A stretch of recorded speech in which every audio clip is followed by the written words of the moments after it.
ছেড়ে নাও কাজগুলো। সাহেব এই পাথরগুলো কাজগুলো গুনে দে।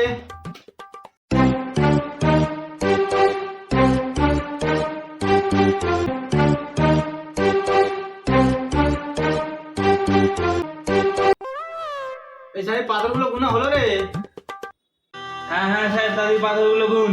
সেটার অনেক ধার বাকি আছে, শোধ করতে হবে।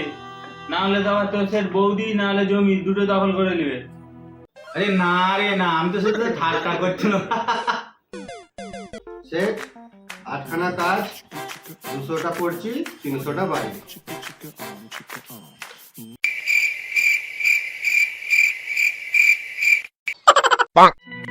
তার মানে এনে বিশ তোর 500 মিলি সোনা।